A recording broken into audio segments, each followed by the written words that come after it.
Hello, I am AARP Senior Vice President Bill Walsh, and I'd like to welcome you to this important conversation about protecting yourself from AI-driven phone scams and navigating the complexities of holiday family dynamics. Throughout the program, we'll hear from a panel of experts who will share their insights and take your questions live. Before we begin, if you'd like to hear this telephone town hall in Spanish, press *0 on your telephone keypad now. Si usted desea escuchar en español, presione asterisco y 0 en su teléfono ahora. AARP, a nonprofit, nonpartisan organization with a membership, has been working to promote the health and well-being of older Americans for more than 65 years. Through events like this, AARP continues to provide information and resources to help older adults and those caring for them. As we approach the holiday season, some new challenges and opportunities come into focus. Scams using AI or artificial intelligence are on the rise, and the data reveals a startling trend, with incidents increasing nearly tenfold from January 2023 to July 2024. In fact, in the last year alone, according to the FTC data, Americans lost more than $108 million in AI-generated phone scams. It's also the time of year for family joy and gathering around the holiday table. But too often, those family events can spark difficult dynamics around health conditions, family caregiving, and estrangement. We'll discuss with experts how to prepare for what can often be difficult conversations and find the positive in family gatherings this holiday season. If you've participated in one of our Tele-Town halls in the past, you know this is similar to a radio talk show, and you have the opportunity to ask your questions live. For those of you joining on the phone, if you'd like to ask a question, press *3 on your telephone keypad to be connected with an AARP staff member who will note your name and question and place you in a queue to ask that question live. If you're joining on Facebook or YouTube, you can post your question in the comments section. Hello, if you're just joining, I'm Bill Walsh with AARP, and I want to welcome you to this important discussion on protecting yourself and your family from scams this holiday season. Today, we'll hear from a panel of experts who will provide valuable insights on recognizing AI-driven phone scams, as well as navigating sensitive family dynamics and fostering meaningful conversation around the holidays. This event is being recorded, and you can access the recording at aarp.org/conversations 24 hours after we wrap up. Again, to ask your question, please press *3 at any time on your telephone keypad to be connected with an AARP staff member, or if you're joining us on Facebook or YouTube, go ahead and drop your question into the comments section. Now I'd like to welcome our special guest today. Kathy Stokes is a nationally recognized leader in the fraud arena.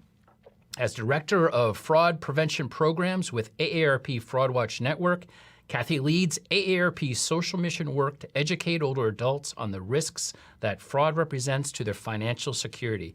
Welcome back to the program, Kathy. Glad to be here. Thanks, Bill. All right. I'd also like to welcome Dave Morrow. Dave is a retired officer and special agent with the U.S. Air Force Office of Special Investigations. He now volunteers with AARP's Fraud Watch program, providing guidance to victims and educating others on how to protect themselves against cyber threats. Welcome, Dave. Thanks, Bill. Glad to be here. All right. We're delighted to have both of you here, and we're going to bring on some other experts shortly, but let's dive into AI-generated phone scams, a hot topic these days, unfortunately. And just a reminder to our listeners to ask a question, go ahead and press *3 on your telephone keypad or drop it into the comments on Facebook or YouTube. Kathy, let's start with you. I know our listeners are eager to hear your insights, but before we dive into the specifics, can you set the scene for us? How is artificial intelligence being used by scammers, and what should people be aware of? Yeah, I think the most important thing to recognize is that this is equivalent to the Industrial Revolution for these criminals. It steps up their game so high that the scams that are coming at us these days and well into the future are going to be very difficult to discern from reality. So it makes it very much more difficult to be able to protect yourself by looking at the traditional red flags. They in the phone, they can clone people's voices, which they can then use to try to access their bank accounts by voice. They can clone a voice from social media and pretend to be that person. And then there are all these other things that they can do. They can write text messages and email messages and websites that are so perfect and have none of the red flags. So it's a new generation of fraud. Yeah, it's frightening. And it sounds like it's just getting more and more difficult to spot these scams. Are there any red flags or clues that people should be looking for? It's hard to say that there are red flags now. I mean, we're going to have Dave talk about some of them. It's really hard, and the tools that you might be able to use to determine if they're fraudulent or not aren't necessarily going to be of help if you get this fraud coming at you and you're reacting emotionally. You're not going to think of, well, maybe if I check for a watermark, I can see if that's an issue. But just understand that the rules are the same, whether it's AI generated or regular scammer, and we can talk about that in a little bit. Dave, I wonder if you could weigh in on that. Are there any clues that people should be on the lookout for when they get these phone calls? Yes, sometimes. The thing about AI now is that the current state of AI today is going to be different than the current state of AI probably next month. It's growing and maturing and evolving so quickly. But the current state of the art in video, for example, it's still probably, if you get a video, you may look at it and some of the details just don't look right. That may be the hands or the ears or the jaw lines on people are blurry or kind of fuzzed. The AI-generated images in some tools appear kind of flat or expressionless when they're speaking, and if they move their arms or whatever, they look kind of robotic and unnatural. They also, a lot of times, for whatever reason, don't blink, or blink very, very few times. So that's something you can look at. If the backgrounds are blurred or uneven or look just off. And then there can be kind of funny and nonsensical things in videos, like in pictures, like arms with no hands on them or extra hands in the picture that don't have any arms attached, or things that appear in the background that just kind of are floating in the air or just don't belong there. In audio, it's a little different because there's a lot less to work with. But one of the red flags with audio technically is that the longer, what they do is they take a snippet of audio, either from social media or wherever, they talk to a person and use that to clone their voices. And sometimes that audio clip can be as little as 5 seconds. So, the thing that they do is they will try to keep whatever interaction you have with a cloned voice, if it's AI generated, will be brief. It'll be a really short interaction with it, and you won't hear it very long, because the longer the snippet of fake audio is, the scammers believe now that the more likely it'll be that you'll be recognized as a fake. Yeah. Well, given how good the technology is getting, what can people do to protect themselves? Ask questions. That's one of the really good things, is that a lot of times audio or video, if it's interactive, can ask simple questions. They run from a script, and if you throw something at them that's kind of off the wall, they've not prepared for it. It's not in their database, so they can't really answer it. So they either are stumped, or they just kind of talk around it, or they never come out with a really good answer. Secondly, if the language is still kind of strange or stilted, they don't smile on video, statements that are incorrect about past events or don't reflect current events. And finally, one of the things my family uses is we all have a password. It's one password that everybody, all my grandkids know and everything. And if we ever get a call claiming to be from one of us, if we ask for the password, that'll flummox even a live scammer a lot of times. That's a great idea. Yeah. So just do something unexpected and just remain skeptical. And we'll probably come back to that a couple of times in our remarks about just remain skeptical of everything you see, and don't be afraid to take your time and verify what you see. Like Reagan used to say, trust but verify. It's really, really applicable here. That sounds like good advice. You know, there's so much emotion tied up in these scams, and I think the scammers are preying on that, right? We also know that a lot of folks who get scammed don't report it because they're embarrassed. How do you discuss a scam with somebody, maybe an older relative, without the shame and the embarrassment? And what's the best way to approach that conversation with a loved one? That is such a great question. Thank you for asking it. We have this tendency to react out of anger or fear, and that looks like we're blaming the victim. Like, oh my God, why did you answer the phone? Oh my God, how much money did you give them? How could you fall for that? And we've studied this, and we absolutely do that at every level of society, but we also learned that we don't really mean it. And so this is something that we can change if we tune into it. So, you know, the reaction should take into account that the victim was intentionally targeted, largely probably through transnational crime gangs, and made to believe something that wasn't true. You know, a grandma doesn't wake up at 10 a.m. one day and say, you know what, I think I'm going to send $10,000 to somebody. So it's weighing and preying on basically how our brains work. And we need to understand that so that we can treat the victim with empathy and dignity. And instead of saying, why did you fall for that? Just say, I'm so sorry that happened to you. You know what? That's a crime. I'm going to help you report it to the police, and we'll see what we can do. Maybe some humility too. I mean, you know, so many of us could fall for that too, not just an older relative, right? These are so Absolutely. sophisticated these days. Well, it used to be an assumption, and it's always been a false assumption, that only older adults experience fraud. For many, many years, what data are out there tells us that younger adults report fraud losses more often. However, that older adult has potentially so much more to lose, and when the criminal gets a hold of that older adult, they go for everything they can. Right. Well, let me follow up on that. I mean, we all know that people can, you know, lose their life savings in scams, but what gets talked about less are those, you know, non-financial impacts of fraud. What are the more emotional impacts of someone being scammed? You know, we have research and we also have our own experience working with victims.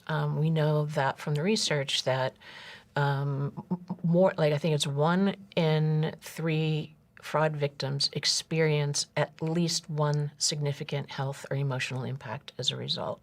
For that reason, we created a program where we can invite victims to join us on these small facilitated Zoom sessions, and it's all about beginning the emotional recovery. And sometimes for them, it's just about, I need to tell my story. I need other people to hear it because they've been there too. So many people feel like it only happened to them, that it was their fault. And when they hear from other victims, they get so much out of, oh my God, it wasn't just me. It was a criminal. And we thought that people would join these as the beginning of their emotional healing journey. They keep coming back 5, 6, 7 times. And then they help the new people understand what had happened and that it's not their fault. It's super healing. Oh, that's fantastic. Do you find once people have been scammed that they're like ceasing their interactions with the world? Are they less likely to go online, less likely to pick up the phone? Absolutely. We have this tendency to just sort of shrink into ourselves when it happens because for so long we've blamed ourselves, we've blamed other people when it happens, but shifting that narrative and helping people understand that it's a crime. I don't know about you, but if I realize that a crime was just committed against me or against my mom, I'm going to get mad and want to do something about it. I want to report it to the police. I want to find out if I can get my money back instead of just, you know, hiding away in shame. Yeah, very good. Well, thank you both for that.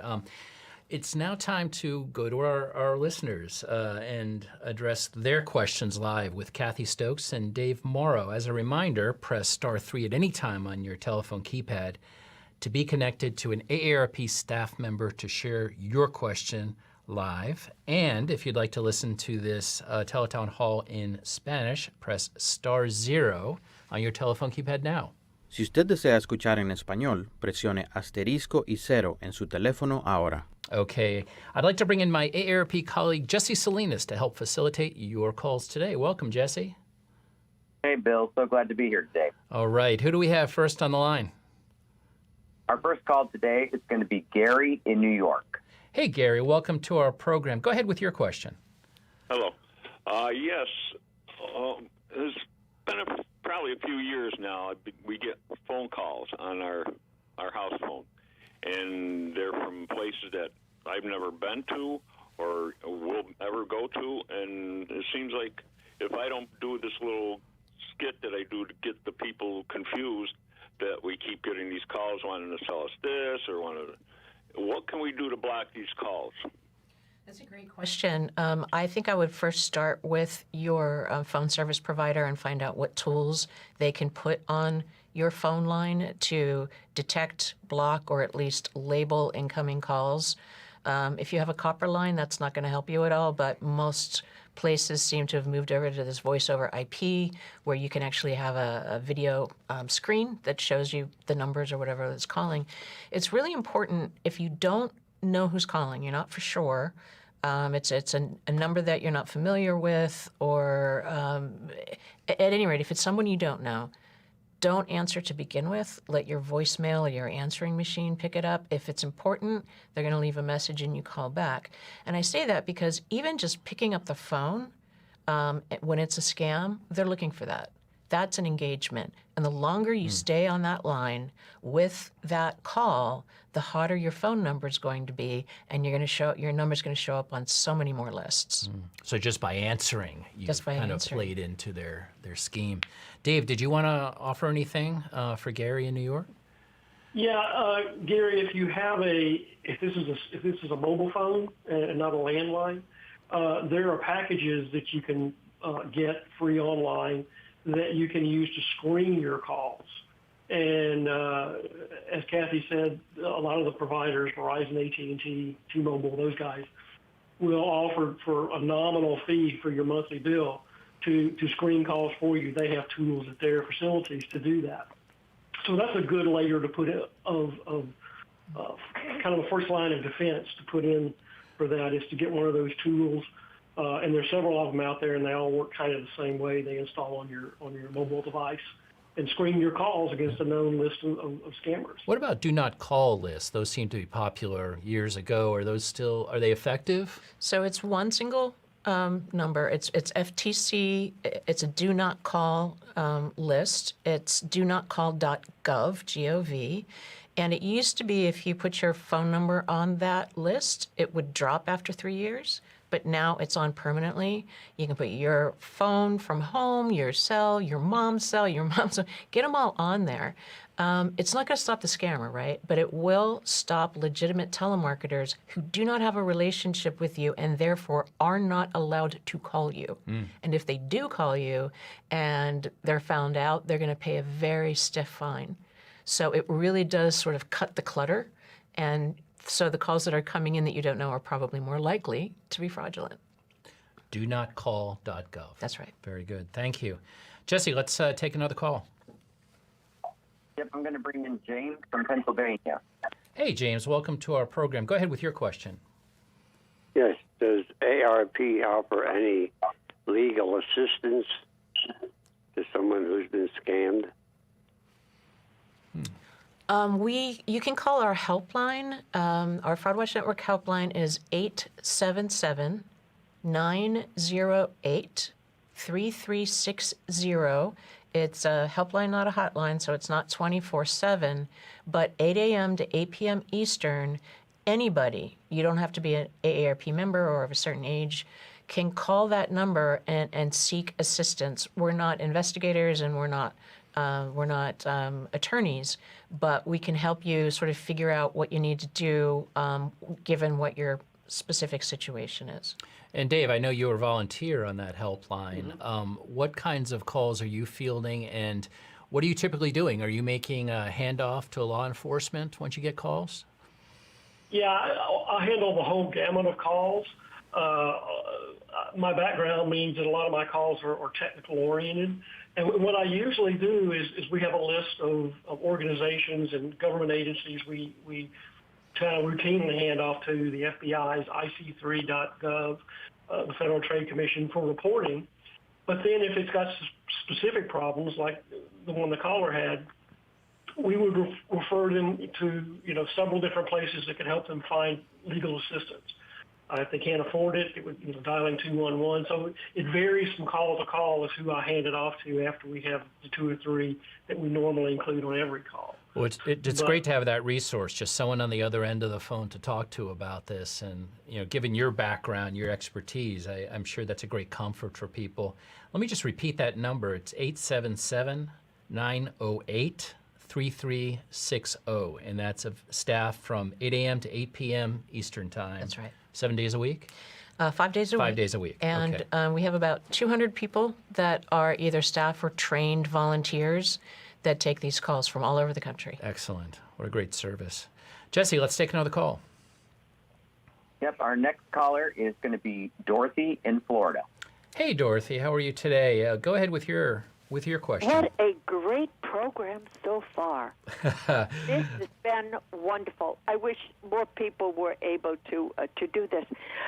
In football terms, we talk about the best defense is a good offense.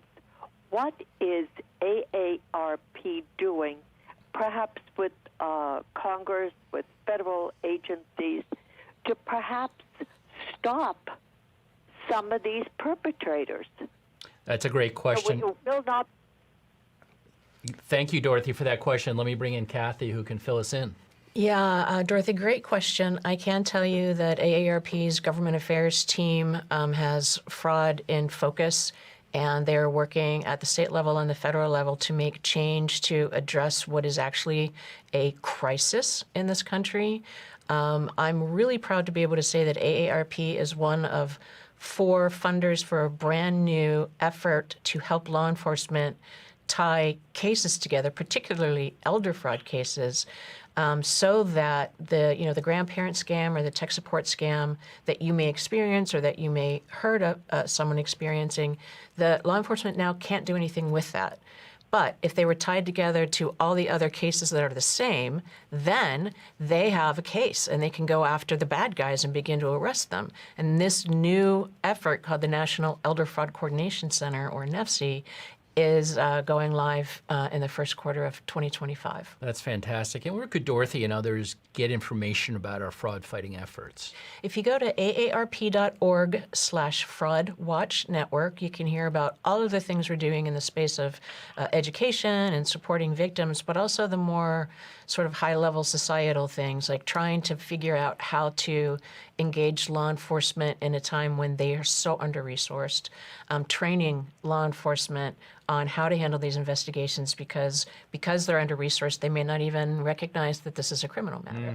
So we're trying to hit it at that front as well. Fantastic. So it's aarp.org /fraud watch network. That's right. Okay, thank you. Jesse, let's take another call. Our next caller is going to be from Rosetta in Pennsylvania. Hey, Rosetta, welcome to our program. Go ahead with your question. Okay, first I want to agree with Darcy. I'm really enjoying this seminar, and I'm learning quite a bit. My question is, about once or twice a month, either through email or my text messages, I get an alert saying, we have a package waiting for you.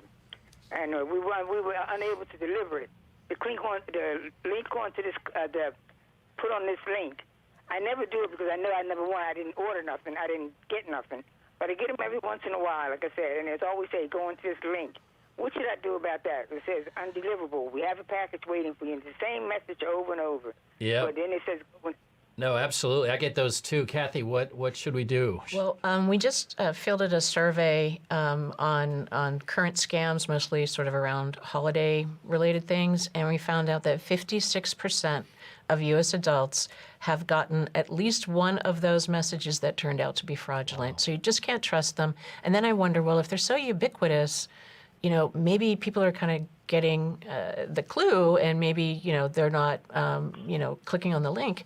But then I saw some data that about 15% of people who receive it don't have any idea that it's potentially fraudulent, and it can really be dangerous to click on that link. At the very least, they're going to send you to a website that looks like UPS or the Postal Service or FedEx and try to get you to put a credit card in. But at the very worst, they may try to get you there so that they can download malicious software onto your device, and they could be trying to steal your login credentials to your banks and other accounts. So it's a very serious issue. Please ignore those messages. Depending, I think if you have an iPhone, you can pretty easily report it as spam or scam, and immediately those numbers get fed into the algorithm that that company uses to block those calls from going to other people. Great. And I believe Android devices are there or very close to being there. So it is important to do that, but then delete it. If you're concerned and it's from UPS, then go to ups.com. Don't click on any links because those links may take you to a fake site. There you go. Don't click the link. Thank you. Don't click the link. All right, Jesse, let's take another call. Yep, we're going to try Gladys in New Jersey. Hey, welcome to our program. Go ahead with your question. Oh, hi. I'm just going to piggyback on the woman that just spoke about the UPS package and the alert that, there was a package waiting for her. I get the same thing. But my question is, what are the corporations doing, such as UPS, Verizon, Prime, to alert their customers to these scams? Like the woman on the phone just said that, a lot of people don't know about these scams. Yeah. So, and that's a great question. And I hear actually some advertisements from banks saying banks will never call you asking for your information. So that's one industry that seems to be stepping up to some degree. Are other industries being proactive? They're beginning to be proactive. I know the last time I went to ups.com, because I actually have an account, I saw right on the front page a warning about it. I'm pretty sure the Postal Service is doing the same thing. Postal Inspection Service, law enforcement are very engaged in going after fraud. So I'm sure they're on that somewhere. Not sure if FedEx is, but you make such an important point that we're expecting as consumers for these big brands to tell us what they will and what they won't do. And if they're hiding because they're afraid to even talk about scams happening in their name or on their platforms, they're doing us a disservice. Yeah. And I think some major companies are beginning to understand that and are really leaning in to prevention messages. I think it would build their trust if Absolutely. they're out there assuring people, hey, we're not going to call you in these circumstances. Absolutely. I would trust them as a consumer. Yep. That's what we try to tell them. All right. Hopefully they start listening. Jesse, let's take one more. Yep, the next question is from Laura on Facebook, and she says, what specific characteristics make AI scams appear more authentic compared to traditional scams? Oh, that's a great question. Let me go to Dave Morrow about that one. Dave, can you provide Laura some information? Sure. AI basically is a way to take large amounts of data and put it to use, either edit something you write, like an email message or a text, to make it read more readable, more like a real one, because we all know, like, for example, emails that we get that are clearly spam, they're poorly written, poor English, that kind of stuff. So AI will clean that up automatically, and we won't see that much anymore going forward. AI also allows you to customize things you already see. So instead of seeing a generic picture in an advertisement on Facebook, for example, a video advertisement, you might get a picture of somebody that you recognize, a celebrity or a politician or somebody you recognize and trust, or even a family member if it's a phone call. And that would be something to kind of lower your barriers of skepticism that, okay, I trust this person or it's a family member. So they use all this information to try to customize and individualize their message to each individual potential victim.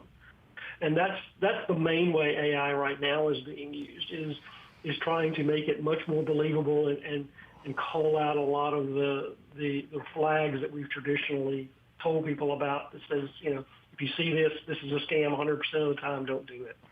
Feels like an arms race. We're just trying to keep up with the latest technology sometimes, doesn't it? Yep. Yeah, and a moment ago, a caller was asking what companies are doing. We've got some information. FedEx, like UPS, is also taking some active steps to inform consumers about common scam tactics like phishing emails, fake delivery notifications, and requests for personal information through their website and customer service channels. So they are well aware of the challenge, and it looks like FedEx, too, is trying to be proactive. Great. Okay. Thank you for all those questions. We're going to take more listener questions in just a moment, but right now I'd like to take a moment and share a quick advocacy update in a segment we call Fighting for You. Joining us is AARP Government Affairs Director Chad Mullen. Welcome to the program, Chad. Hey, Bill, happy to be here. Thank you. As you know, today we're talking in part about fraud, and we had a question about what is AARP doing on the advocacy front related to fraud. So maybe you can flesh to that a little bit. Yeah, absolutely. Well, of course, and like we just talked about, education is the first line of defense against scams. But the sheer scale of fraud today means we also need stronger protections from our government and law enforcement. And, Bill, that's where advocacy comes in. AARP is urging Congress to pass tougher fraud laws, hold those criminals accountable, and take measures to safeguard your hard-earned money. Right now, we're fighting for bipartisan legislation designed to crack down on scams, especially those that target older Americans. Well, that sounds fantastic. Chad, can you tell us about some other issues the AARP is advocating for? Yeah, absolutely. We work hard every day to fight for things like Medicare, family caregivers, and Social Security. We recently led the charge for historic prescription drug price reform and Medicare. That'll save our members and all older Americans thousands of dollars a year. And now we're fighting for further Medicare improvements as well. We're also pushing for more home health care and financial support for family caregivers so they can age at home where we know they want to be. And millions of people dedicate their time and money to care for loved ones, and they shouldn't have to do it alone. And that's why we're fighting to make sure they have the tools and resources they need. And when it comes to Social Security, Bill, we continue to tell Congress, protect our Social Security. Social Security is your reward for a lifetime of hard work, and these are the benefits you have earned and paid for. It's your money, and we are fighting to protect it. That sounds great, Chad. Thank you so much for filling us in. Any final thoughts? Absolutely. I would just invite everyone who's out there today who's listening to join the fight, become an advocate or a volunteer. And the best way to do that is to call your state office in your state, go online to aarp.org/get involved. That's aarp.org/get involved. And you can sign up for our free advocacy newsletter. And there are many, many ways to make a difference. Okay, that is aarp.org/get involved if you'd like to get involved in some of those issues Chad talked about. And a reminder, we have AARP offices in every single state and the territories. So they're close at hand. Thank you so much, Chad. Thanks, Bill, and thanks to everyone out there. Okay, let's now turn to our other experts. We have Warren Hebert and Amy Goyer to the conversation. Let me introduce Amy Goyer first. Amy is AARP's National Family and Caregiving Expert, and she serves as the moderator of the Family Caregivers Discussion Group on Facebook. With over 35 years of professional experience, Amy has dedicated her career to serving and advocating for older adults, children, families, and individuals with disabilities. Welcome, Amy. Thank you. Really great to be here with you today. We're delighted to have you. I'd also like to welcome Warren Hebert. Warren has been a home health and hospice nurse since 1985. He has served as the CEO of the Home Care Association of Louisiana since 1998. His doctoral work focuses on supporting family caregivers. Welcome back to the program, Warren. It's a joy to be with you. Thank you, Bill. All right. Thanks both for coming today. And as a reminder to our listeners, if you'd like to get in the queue to ask your question live, press *3 on your telephone keypad. Warren, let's start with you. Nearly 40% of families report having open disagreements during the holiday gatherings, according to a recent survey by Trust and Wills. From your perspective, how can family caregivers navigate these situations and avoid feelings of anger, stress, and resentment during the holidays? Bill, I think that it's important to know that anger, stress, and resentment will happen during the holidays. And so anticipating that in some family gatherings, there will be someone that you may know already is going to push a button or two.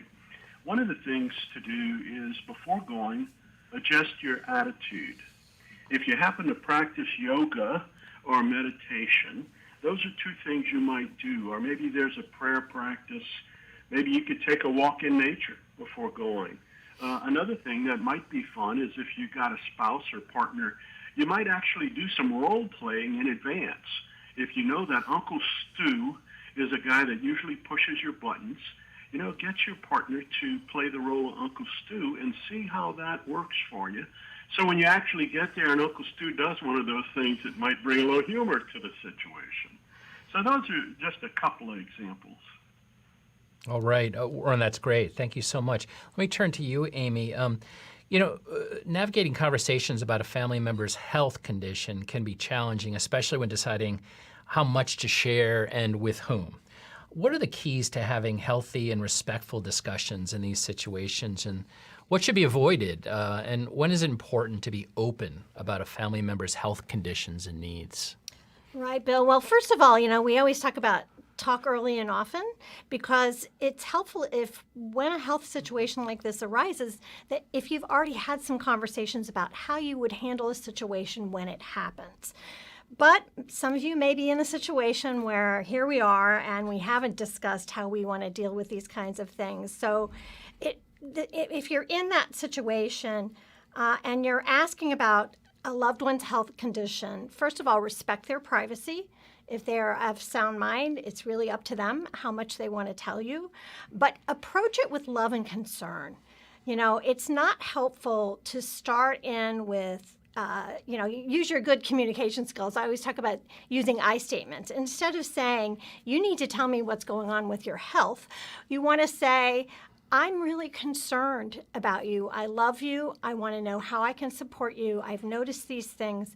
Is there something going on with your health that I can be helpful with? So, our role as family caregivers is to be supportive, not to take over someone's life and make all their decisions for them unless that's necessary. So approach it gently. Ask them how they think they're doing. If you have suspicions there's something going on with a loved one's health, ask, how do you feel about taking care of the house, Mom? Would it be helpful if I got somebody to come and do cleaning now and then? And just kind of work your way into it instead of approaching it and making them feel defensive about it. If they do share with you something about a health condition, be sure to validate how they're feeling, be compassionate, have empathy, and again, talk about how you can be helpful rather than telling them what to do. Do you suggest a team approach that is enlisting other members of the family in this, or Right. just more privately taking somebody aside and asking them those questions? It depends on the family. So you have to know your own family, your own loved ones, your situation. For some people, having the right people at the conversation is absolutely critical. So if you know that, for example, my grandmother really relied on my uncle for all of her health issues because he taught health in high school.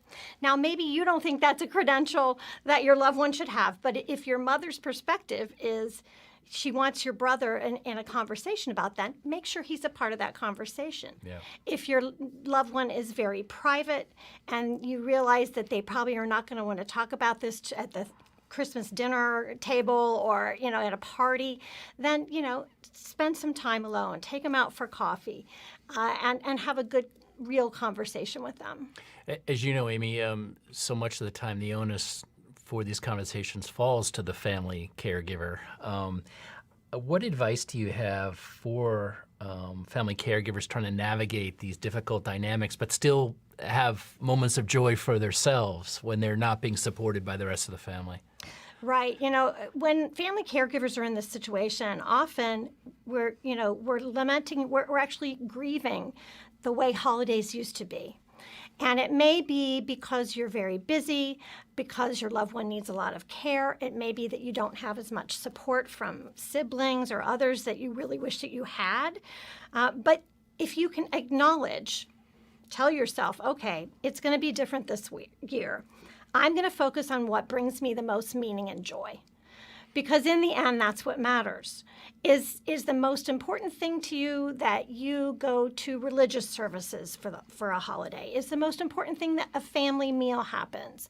Is it that you get to watch holiday movies all day? What is it? The decorations in the home. What is most meaningful to you and to the person that you're taking care of? And try to focus on those things. If you are grieving, if you're not, the holidays really stir up a lot of emotions.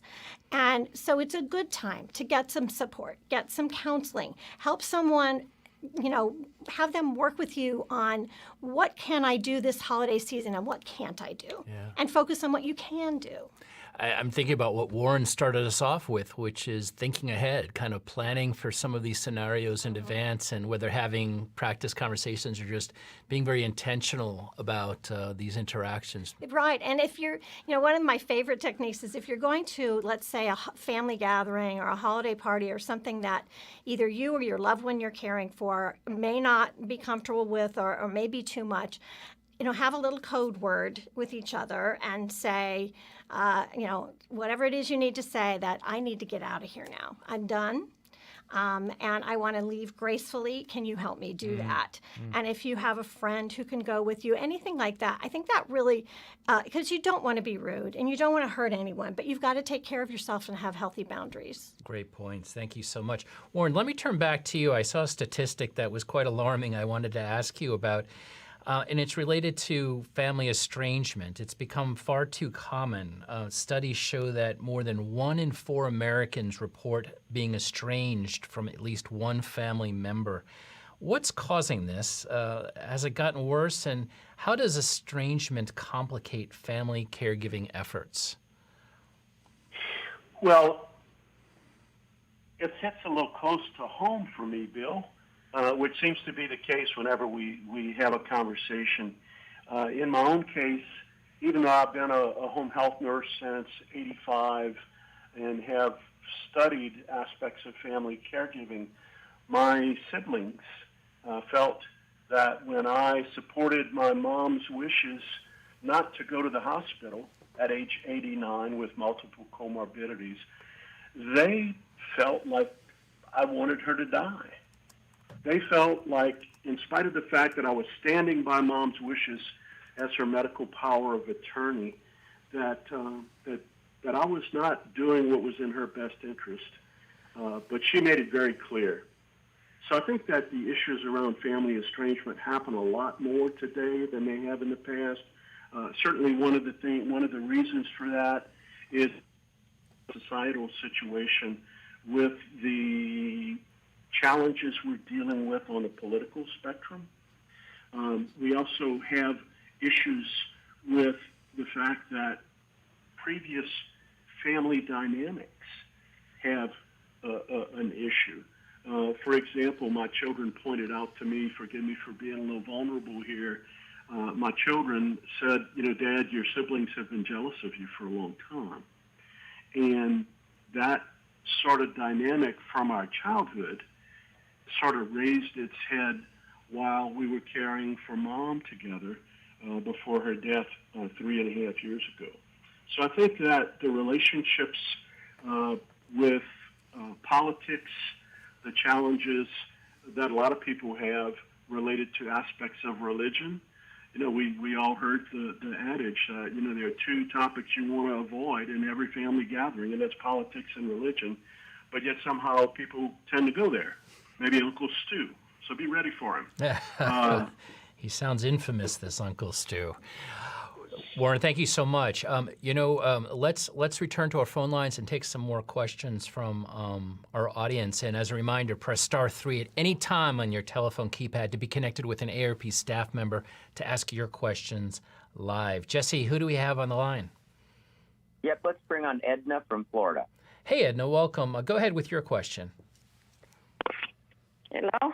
Hi there, Edna. Go ahead with your question. Hi. Well, you may have addressed some part of it already. It's been a wonderful program. When you're a caregiver, as I was with my husband, he had dementia, and he didn't know he was being scammed. And I didn't know how to prevent him being scammed. I couldn't 24/7 take care of that. Yeah. And so that was pretty much my question. What do you do when you've got somebody that vulnerable and they have no moral compass, the ones that are stealing from them? Yeah. Thanks, Edna, for that question. Amy, go ahead. I can identify with this caller's question, Edna, personally as well. My father had Alzheimer's, and I cared for him for many, many years.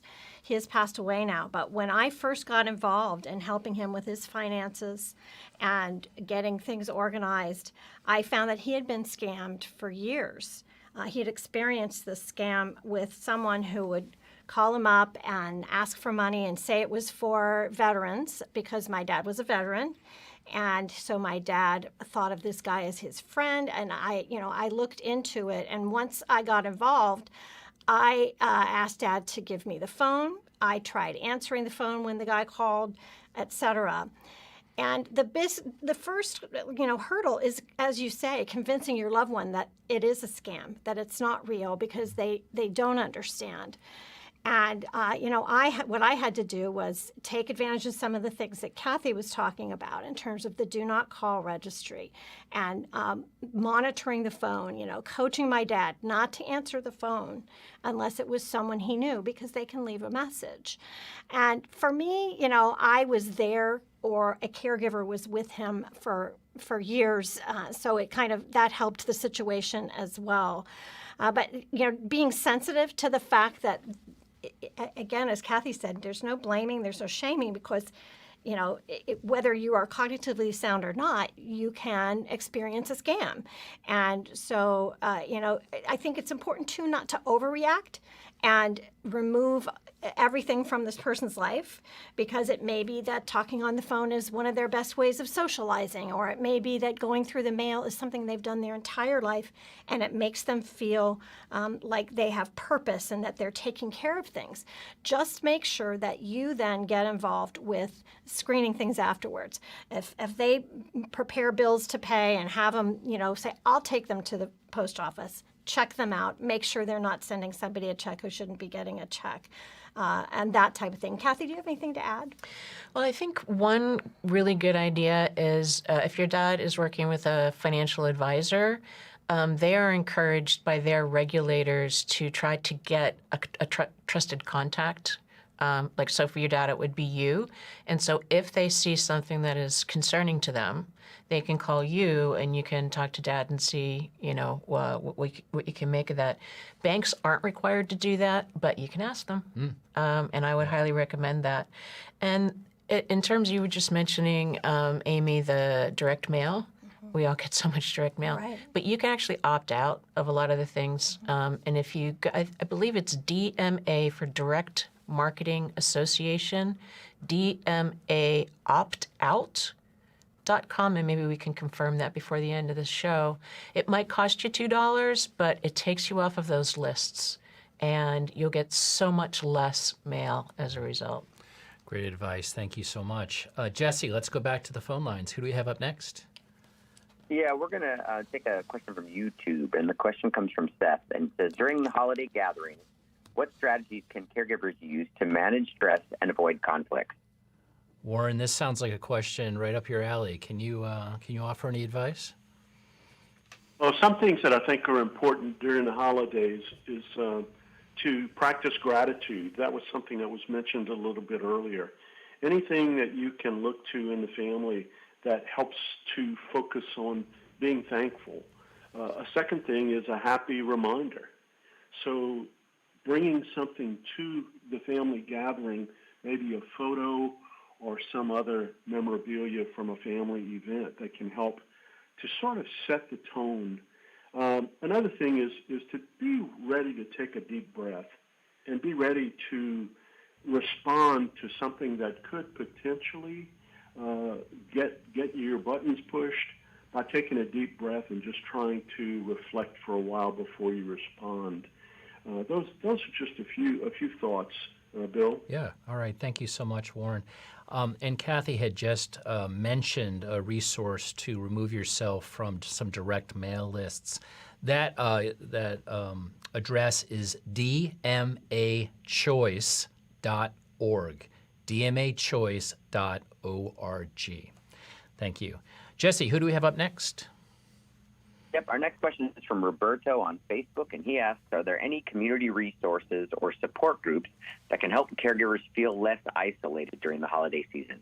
Amy, do you want to take that one? Absolutely. Roberto, thank you for asking this question. This is one of the most crucial resources that family caregivers can have because we learn the most from each other, but we also get the most support from each other. So connecting with a caregiver support group is one of the first things you can do. First place to ask is your area agency on aging. If you don't know about the area agency on aging, you can go to Elder Care Locator, and that website is eldercare.acl.gov. That's eldercare.acl.gov. And get your area agency on aging information, call and ask about caregiver support groups. Another way to do that is to check with your disease-specific organizations. For example, the Alzheimer's Association offers many caregiver support groups. Can check with the Heart Association, Stroke Association, those types of things. Sometimes hospitals host support groups, etc. The other thing you can do is go online. Now, when I was caregiving for both my parents and my sister and working full-time, very hard for me to get to an in-person support group. But I had online support, and AARP now offers the Facebook Family Caregivers Discussion Group on Facebook. I moderate the group. We have over 20,000 family caregivers in this group, and we are really dedicated to making it a supportive environment. It's very positive as much as, people are very comfortable to share their personal situations. You can post anonymously. We do a lot of problem solving and venting. The holidays has been a hot topic lately in the group. Sure. So you're going to find a lot of tips that people are giving and sharing their concerns in that way. So those are some of the top ways to find a caregiver support group. Fantastic. And that on Facebook is the AARP Family Caregivers Discussion Group. Very good. Thank you so much. Thank you for those questions. We're going to take more questions shortly, but let's turn back to our experts for a moment. And remember, if you'd like to ask a question, go ahead and press *3 on your telephone keypad. Amy and Warren, Warren, you alluded to this just a moment ago. Childhood grievances can often stand in the way of healthy relationships as adults. How can adult children navigate unresolved childhood grievances, especially if they're concerned about their own children's well-being around their parents? How does this resentment impact the care they provide? Well, one of the things that many cultures do around the holidays is to celebrate with alcohol. So it would be very important for you to be aware of that and perhaps drink less, because that certainly can bring up a lot of the childhood grievances. Know that with siblings, there are potential topics that could be very upsetting, and topics that you might want to sort of have off limits. And this is another area that you might try some role playing. If you're going to expect something because you know that someone is going to make a comment or ask a question that could potentially set you off, prepare for that in advance. One of the things that I think is important too, Bill, is to accept the fact that the only thing that we can control is our reaction. So when some of these old childhood grievances and resentments come up, just to be prepared, to respond in a way that does not add fuel to the fire. All right. Thank you. Amy, did you want to weigh in on that? Yes, this is one of the trickiest things for family caregivers when they're caring for, let's say, a parent who was not great to them. They didn't have a good relationship with them when they were growing up. This, again, comes up a lot in our Facebook group. And, some choose to just be hands-off. They hire a geriatric care manager, an aging life care expert to kind of coordinate everything so they don't have to be directly involved. Or they will coordinate the care but not provide a lot of hands-on care, spend a little less time with that parent that they have a hard time with. I think that's a personal choice. And, you mentioned if you're concerned about your children being around a loved one, that's your first priority. The health and safety of your children, absolutely. So, you can figure out ways. Are there ways that they can interact and have a relationship that's more healthy than the one that you had with your parents when you were growing up? As Warren alluded to, if alcohol is involved, sometimes that is still not taken care of, even when you're dealing, with a caregiving situation. Then, going to an Al-Anon meeting for families of people who are alcoholics could be really helpful. And they also have that for if you're addicted to narcotics and other things as well. Just to talk through, okay, how do I interact with this person? And knowing what you can change and what you can't change. Sometimes people, as we get older, we just get more so. And so, accepting the way they are in a certain way, and does it need to impact? Now, I will say, we get some caregivers who say that they have actually found healing in their caregiving relationship late in life. And sometimes that can really change things. So if you approach with compassion, maybe you don't have empathy for your older parent who's not been great to you, but you can have compassion for anyone, and kind of try to keep that the focus, and take care of yourself while you do so. Let me ask you about a bit of a dicey situation when grandparents may lose access to their grandchildren, spurred by divorce or a family rift. What legal options are available to them? Do grandparents have rights? Right, that's such a tricky question. Most states now, if not all, have laws on the books that allow grandparents to petition the court for visitation. They have different standards by which the court will evaluate that. Most are now but what's in the best interest of the child, which is really the way it should be. And, the specific requirements really change, so it's up to that court to really investigate the situation and really get that story heard. We have a lot of grandparents who are raising grandchildren, and then they're doing that because their adult child has some problems, and then the adult child comes back and takes the children away, and then it's especially difficult for those grandparents because they have been raising that child. That child has a relationship with them. So often the courts will grant visitation because that's in the best interest of that child to maintain that relationship. So you can talk to an attorney, but I really advise people to think about mediation first because it's much less adversarial. I mean, this is a really tough thing, and take your adult child to court. So see if you can talk to a mediator, work out some kind of an agreement. And sometimes the holidays are a good place to just open the door. Just say, don't elaborate, don't go into things, just say, my door is open. I would really like to reconnect. This is a time you might write them a letter, but try not to rehash old stuff and talk about moving forward. Yeah, great advice. Let's go back to our listeners and see what questions they have. Reminder to press *3 in your telephone keypad to get into the queue. Jesse, who do we have up next? Yeah, Bill, our next question is going to be from Karen. And her question is, what are some effective communication techniques for having respectful and productive conversation about a family member's needs? Amy, do you want to take that one? Well, as I mentioned before, be sure to approach it with compassion, empathy, love, and respect. I think that's one of the most difficult things is people will react defensively if you attack them or if you are not respectful. So use your common sense kind of communication skills that you've learned. Use I statements. Don't start a sentence with you. I'm concerned about XYZ. Let's talk about it. Whether you're talking about driving, or I'm concerned that maybe you've experienced a scam, or I'm concerned about your health or your personal care. Make sure the right people are at the table as part of the conversation. Choose the right time to have these conversations, because maybe the holiday dinner table is not the place to have it. Maybe over the holidays people want to just have fun and not deal with serious things. But schedule a time later to have that conversation if that's the case. I think one of the most important things you can do is listen.